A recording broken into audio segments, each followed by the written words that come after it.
Welcome to the channel and Calicut. I'm Suresh.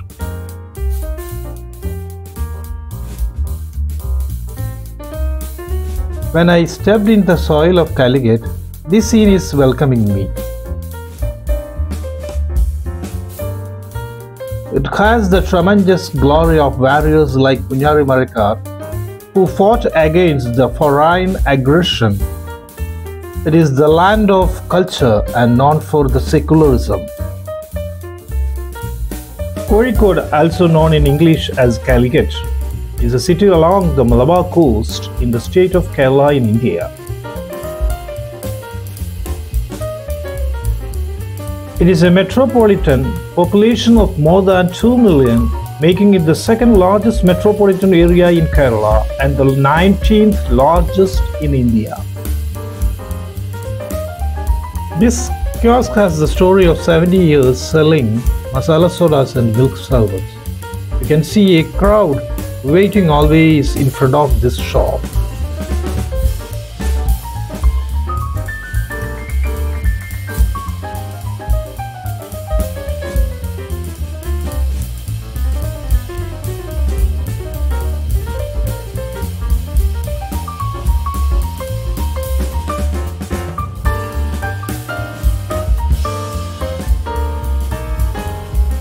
They had been running this business in this old building for 70 years and shifted to the new building this year.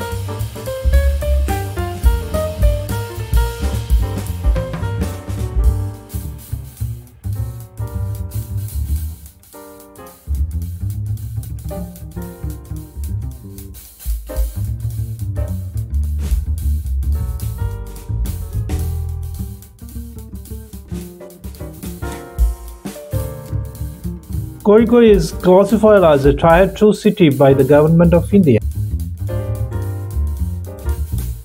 It is the largest city in the region known as the Malabar and was the capital of the British era Malabar district. In the medieval period, it was known as the City of Spices for its role as a major trading point for Indian spices. It was the capital of an independent kingdom ruled by the Dairies or Zamorins.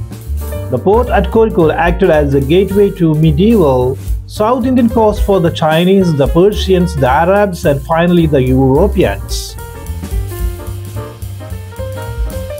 According to many sources, the name Kozhikode is derived from Koil Kota, fort, meaning fortified palace.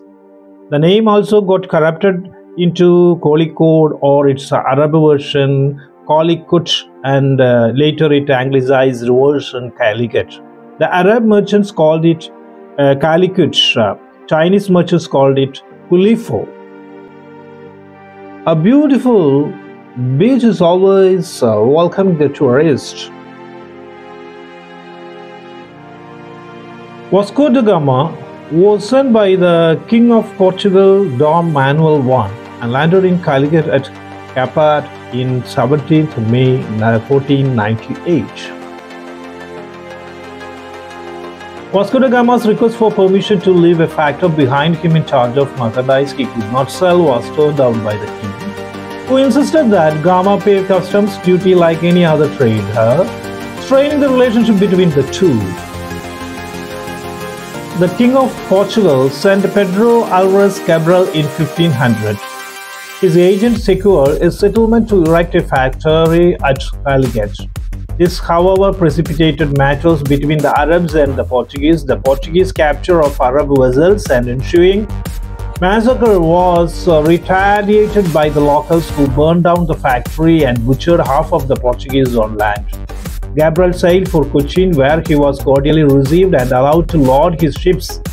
Vasco da Gama reached Calicut the second time with 15 ships and 800 men in February 1502. In January 1502, the first Battle of Cananur between the Third Portuguese Armada and King of Cochin under João da Nova and Zamorin of Kozhikode's navy marked the beginning of Portuguese conflicts in the Indian Ocean. When Dagam was called to expel all Muslims from Calicut, was vehemently turned down. He bombarded the city and captured several rice vessels, cutting off the crew's hands, ears and noses. With rising bonhomie between the Maharaja of Cochin and the Portuguese, there followed several wars in which the Portuguese probed up Cochin and Kannanur against the Zamorin. In 1503, the Portuguese had built a fort in Chalium with the consent of Raja of Kingdom of Thanur, Vattathunada, from where they re-established supremacy over Indian waters. It was a big threat to the Zamorin, and the Zamorin attacked Chalium and recaptured the fort in 1571, coinciding with the defeat of the ruler of Vijayanagara, an ally of the Portuguese. The Portuguese were forced to abandon the fort, which was then completely demolished. By 1663, the Portuguese flag ceased to fly in Kerala as the Dutch arrived at the scene and captured all their strongholds in Kerala. Later, there was some conflict between Mysore and Kerala powers. And after the fall of Tipu, by 1792, the whole Malabar, including Calicut, came under the British dominion. Under the British Raj, it acted as the headquarters of Malabar district. Friends, this is a brief history of Calicut in a nutshell. Please subscribe, like and share. Thank you for watching.